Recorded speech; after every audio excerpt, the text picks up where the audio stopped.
Hello, welcome to Life Talk with Bern Moses. I'm Gina Fitt. Last week on the show, Bern, we were reading some letters from some of our viewers, and you had left a phone number for people to call, and we received an overwhelming response, just a flood of people who wanted to get in contact with you. So I was thinking we could start the program today by giving them a P.O. box or an address that they could write to. Yeah, it'd be a good idea for them to get a pad and a pen. We're going to be drawing some graphics this evening and talking anyway, and so right up at the upper right-hand corner, you know how you do it in school? Take our address down. It's 1731 Howe Avenue. That's Suite 321. And that's in Sacramento. And if I may, I'm going to take the liberty of abbreviating that, SACTO, and it's 95825. And if they'll write to us like these gentlemen have, and a few of the ladies, well, we'll answer them and send them a cassette of the show that we address the issue on, and we'll have a good time. Or they can call. Some people don't like to take the time to write. 1-800-661-3490. Once again, that's 1-800-661-3490. And if they'll take that down, and we'll review it at the end of the show, and we'll hope to hear from them. Great, I appreciate that. Now, one of the many letters that we received this week was a letter from Jeff, and I wanted to read just part of that to you because I think he raised some very interesting points. Okay. He starts out by saying, I really enjoy your program. It deals with subjects in a way that gives me insights I've never had before. I especially like your model of the trichotomous mind.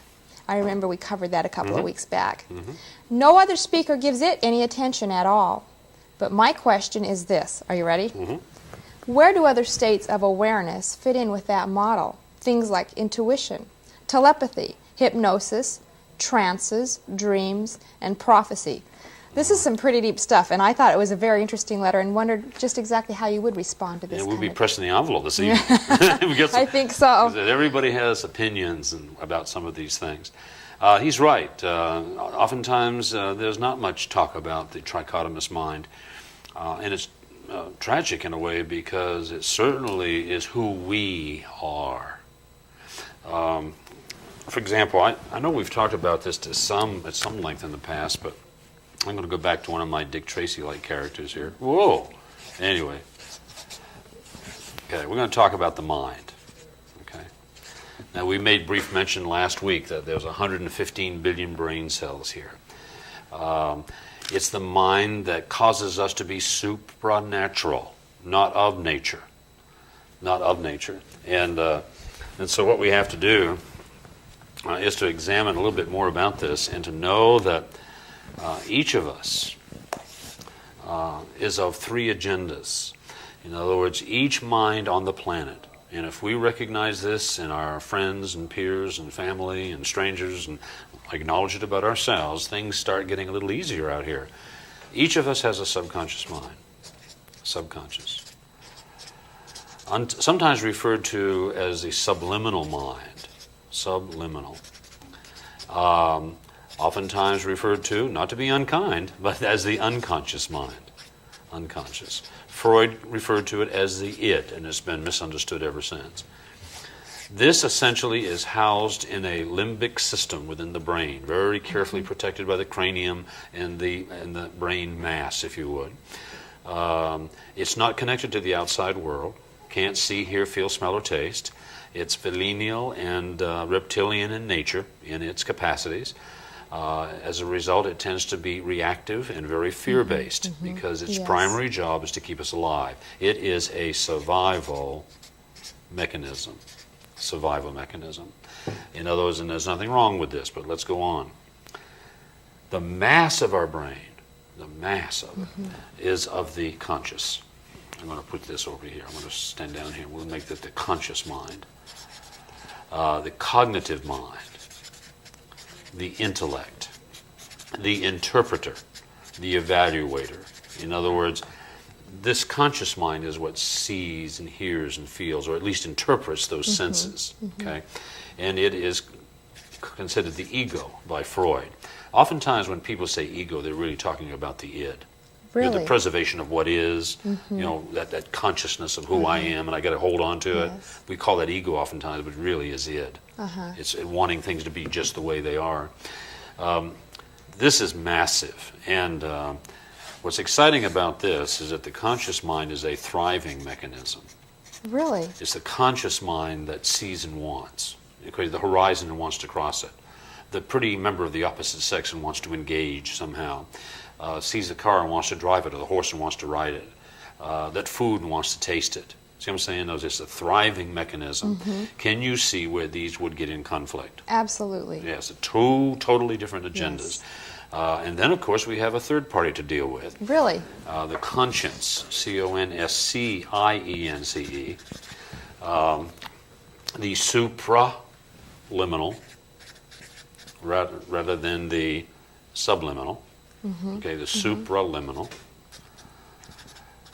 And it was the conscience, that capacity for shame and guilt and for awareness of what's right and wrong, that exists in all mammals, That's For example, interesting. the elephant tribes have a high level of shame and guilt within their tribe. Really?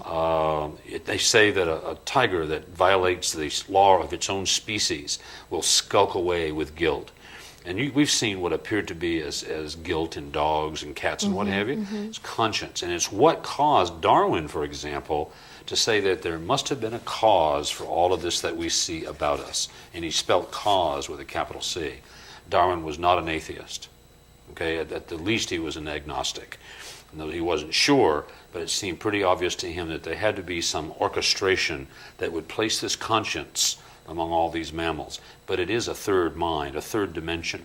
Oftentimes this is credited in a socioeconomic community as coming from a God, that God plants that there in us. There's a lot of evidence also that is developed in a socioeconomic way, because a person's conscience in China might be different than the conscience in America. And so that there is this social influence on it based on our mores and lifestyles and this type of thing. Now, if I may, we're talking here about a conscious mind, and you're saying that's the vast majority of our mind. Are you talking about the actual brain mass itself? Brain mass, right. And also the capacity to think? Yes. And to make decisions? It's fascinating, too. This is so vast, and yet it's kept so busy by this. Really? See, most of what we think of as thought isn't thinking at all. In other words, we think about 50,000 thoughts a day, and if we're not careful, it's the same thoughts we thought yesterday, and last week, and last month, and last year, last decade. Same thoughts going over and over.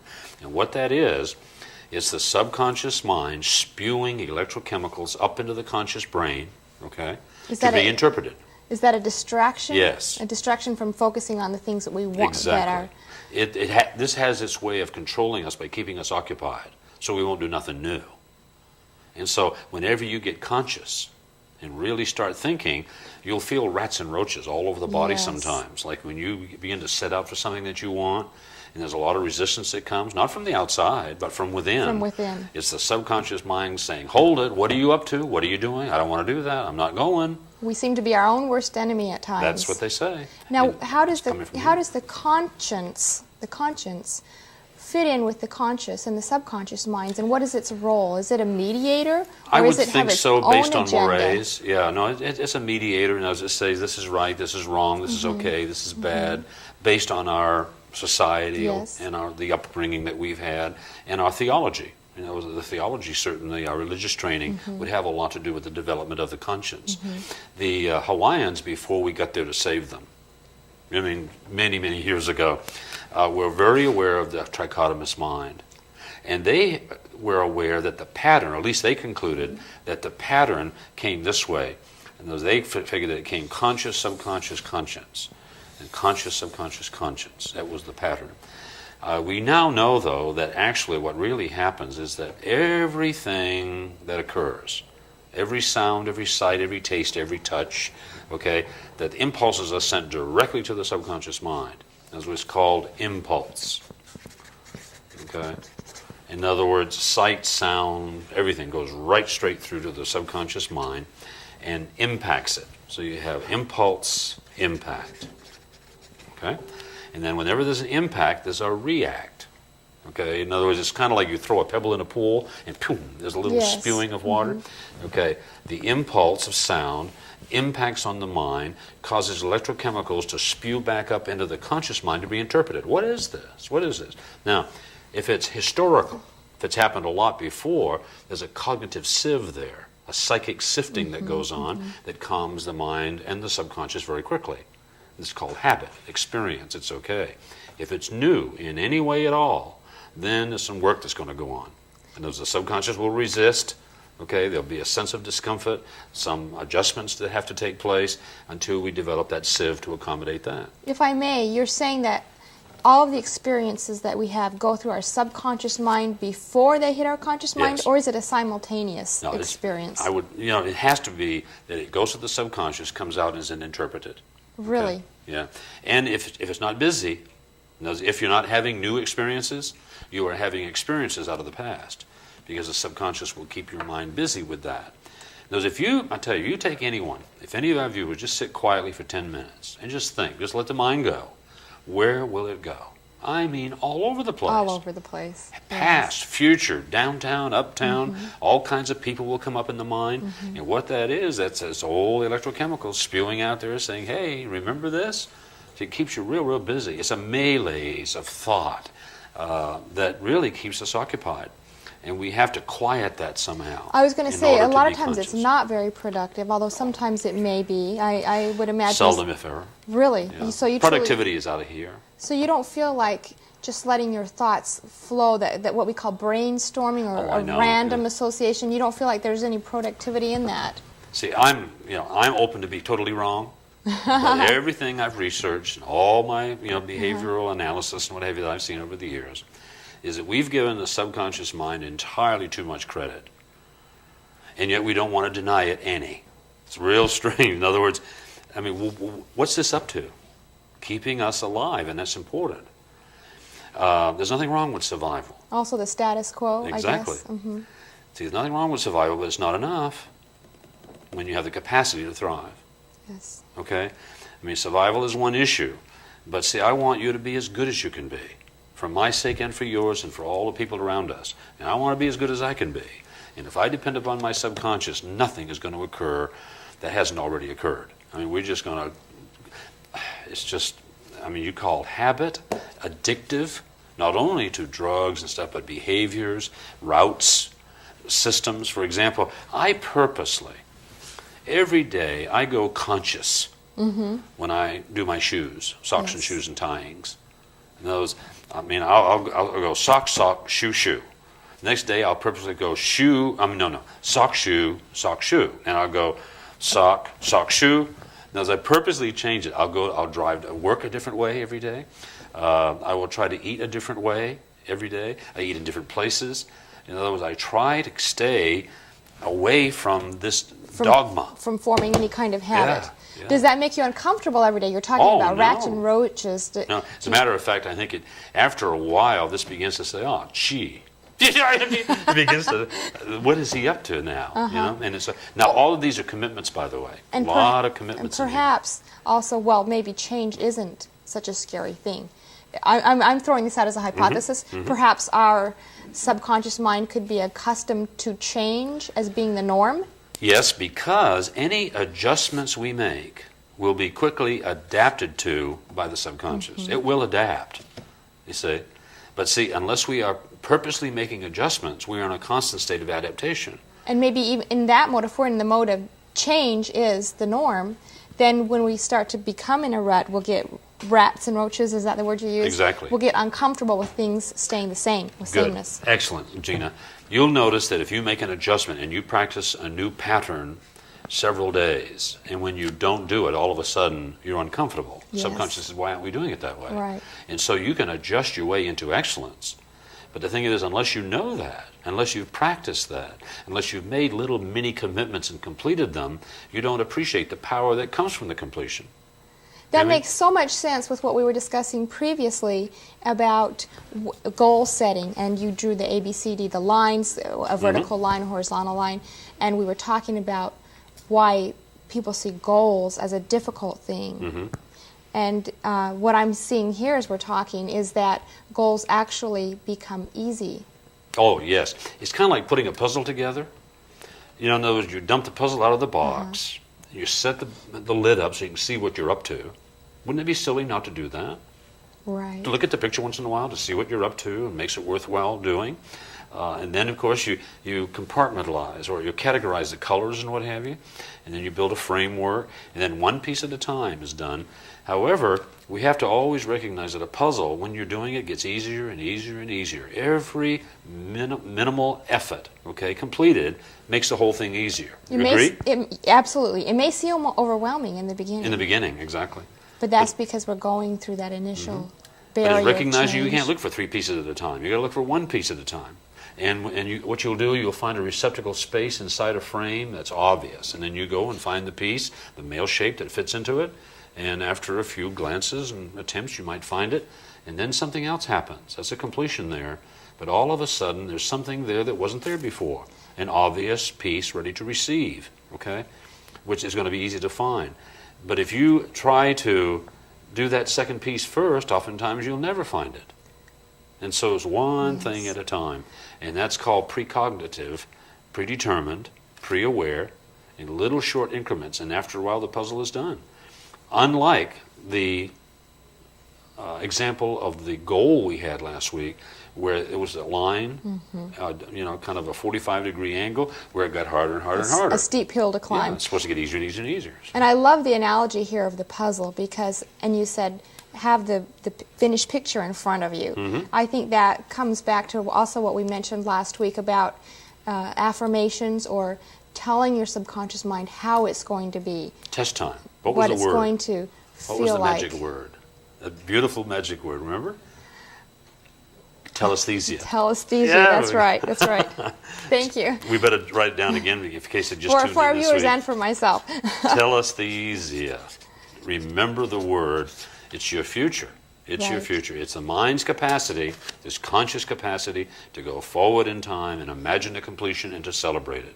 It's pretty exciting. So if we would take a few minutes or a few hours, depending on what we want to accomplish in our future, and write down on paper and envision it in as much detail as we can, how it will smell, how it will taste, how it will feel, what it will look like, this place that we want to be or this person that we want to be or this goal that we want to accomplish. And we have that picture in front of us as we have a picture of the completed puzzle in front of us, then our subconscious mind becomes comfortable with that, and it becomes part of its way of thinking, because it can't tell the difference, as you said last week, between reality and illusion. See, there's a lot of ways to accomplish that too. A lot of people, I'm going to go to a new page here. You've heard of affirmations. Yes. Affirmations. We know these work. There is no way they cannot. We are indeed a sum total, a product of our thoughts. And we've been making these. For example, do you know someone who has trouble getting up in the morning? Me. Really? Yes. You understand that's why? No. Because that's an affirmation. Oh, that it's hard for me to get up in the morning. Yeah. And that was how many times you think. Yeah. There you because go. I'm telling myself, I'm right. affirming to myself that I'm going to be tired in the morning. I see what you're saying. Yeah, someone who has trouble getting up in the morning has probably said it thousands of times. And he's also been confirmed about that. There's been confirmations from the people in his environment that say, boy, he has trouble getting up in the morning. Why don't you get up in the morning? Come on, I mean, what's wrong with you? And if someone wrote an article about you, and it was intimate and what have you, they'd probably write about it, which would be a proclamation. They would actually proclaim in writing that you had trouble getting up in the morning. Right. You don't have a prayer. Right. That's the conditioning That's that who we've I gotten. am. That's Someone, right. Yes. And so what you have to do is to say, okay, I don't necessarily need to be this way, I can be this way. But if that's kind of far-fetched, if it's out there too far in the future, you may have to settle for the possibility.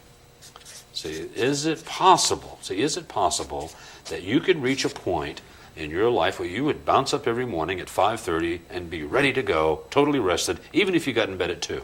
Because I like to get up early in the morning. Is it possible that you could do that? I think that's really true. Okay. At this point, say, if you're not sure of the possibility, then you need to do some I can'ts. I can'ts. I can acknowledges the possibility of something. Okay?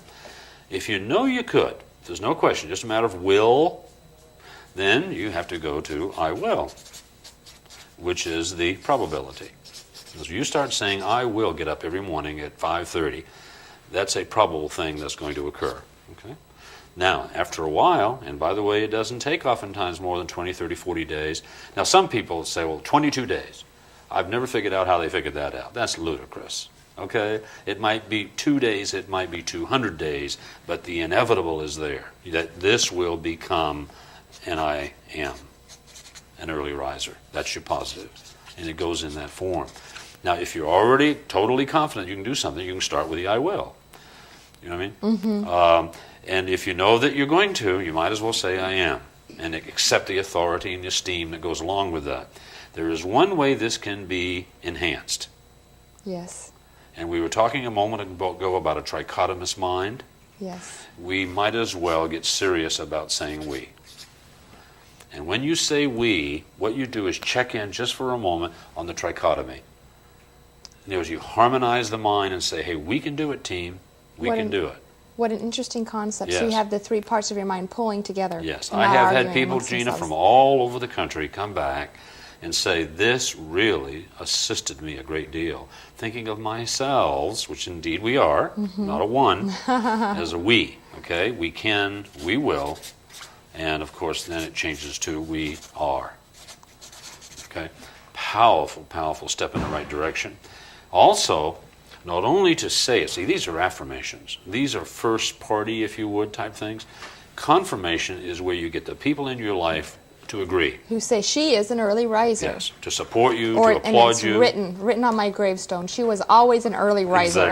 Exactly. Those are confirmation. They come from the second party.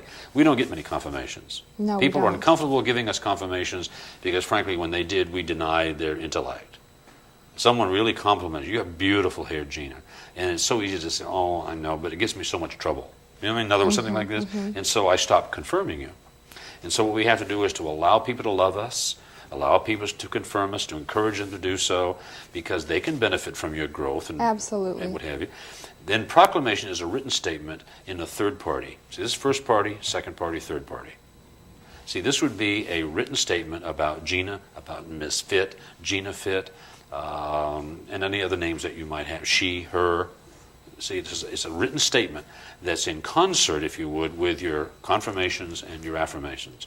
But if you keep your mind busy on what you want, doesn't it stand to reason you got a better chance of getting it? Absolutely. Because if you don't, the subconscious is going to keep your mind busy on what it wants, and that is the status quo. Yes. Or other people are going to keep your mind busy on what they want for you. Have you ever experienced that one? Yes, where other people all say, the time. Gina, this is what you should be doing. This is who you are. And we should never let people dictate that to us because it's our mind, our future. You know what I'm saying? You know, you haven't mentioned this word, but it's just shouting out to me from this conversation, and that word is choice. Choice? Because what I see here is we have a choice. Oh, for example, you have one person who likes to run, and one person who hates to run. What's the difference? It was a choice. Right. Or for example, with my children, when they're 4 or 5 years old, please let me do the dishes. Please let me do the dishes. And I want to. I'm a big boy. I can do it. 5 years later, I hate to do the dishes. That's right. What changed? Right. It's still the same boy, same dishes, same dish soap. Right. But they chose to not like it any longer. And I think that happens so often in our lives in anything. I hate my job. Why not just choose to like your job? That's right. Because if indeed you're going to continue in it, you might as well fall in love. Because what's the alternative? Or my spouse. Not very good. Exactly. Or my child. Or my job. Or we can get into trouble with our thoughts. We know that for sure. Now, this is exciting information, and we know that it works. By the way, these are all done verbally. These are all done verbally.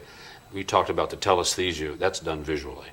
In other words, if we get our visions, our imaginings, the imagineerings of the mind. Does that come back to this these, letter again, that we read at the beginning? I'm sorry to interrupt. Yes, we're still on the letter. About dreams Okay. and prophesying. Is that maybe where this falls in? Here we go. To place. Here we go. Okay.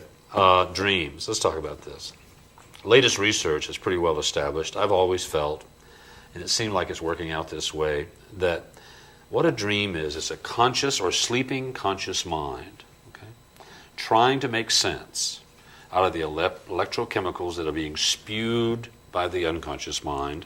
Really? Whenever a wisp of wind crosses a cheek when you're sleeping, or a coverlet, strikes your brow, or a horn blows outside, or an alarm somewhere rings. In other words, there's impulses all night long, okay, Yes. coming into your body, and so that goes through to the subconscious. Subconscious spews out these electrochemicals for interpretation, but it's a sleeping, unconscious mind, and so it's distorted. I mean, we fly and there's monsters and we run and all kinds of things. Yes. Now, if it's lucid, if we're in a beta state, the dreams are real people and what have you. And for centuries, well, since the beginning of time, people have tried to put a precognitive capacity there. That's a vision of the future. Well, that's who you are. That's part of your makeup. But the fact of the matter is, it's a compilation of all these electrochemicals spewing out there for interpretation. So in order to keep you what? Alive. What's going on? What's going on? To put anything more to that is fun. It's delightful, entertaining, but I wouldn't put a whole lot of stock in it.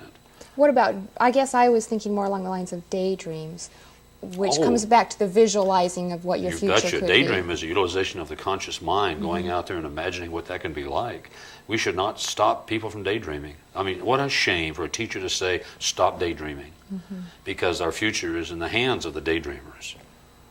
Absolutely. The visionaries, the ones who see the big picture, because it all starts in someone's mind. Everything we have today started in someone's mind that said, what if, I wonder, I think perhaps. And that's the beginning. And somehow they found the courage to quiet their subconscious mind, which probably resisted the thought at the time. Just moved on. And the challenge, and moved on. Made a lot of conscious mistakes. choice. Yeah, made a lot of mistakes. Nothing good came out of no mistakes. Well, Bern, there's a lot of material in this.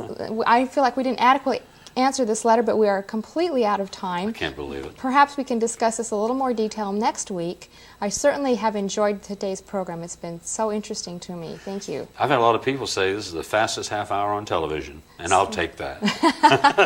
Because when same time, we say if you're having a good time, time flies. Absolutely. And it does. By the way, 1-800-661-3490 will get you a tape of the show, make you a new friend. As a matter of fact, I'll tell you, I'm sending out a lot of tickets to people who call in for a free concert that's coming up. Great. Well, it's not a free one, but they'll get free tickets. Gina, thank you. Thank you. And make it a good day for someone. Thank you, Bern. Okay.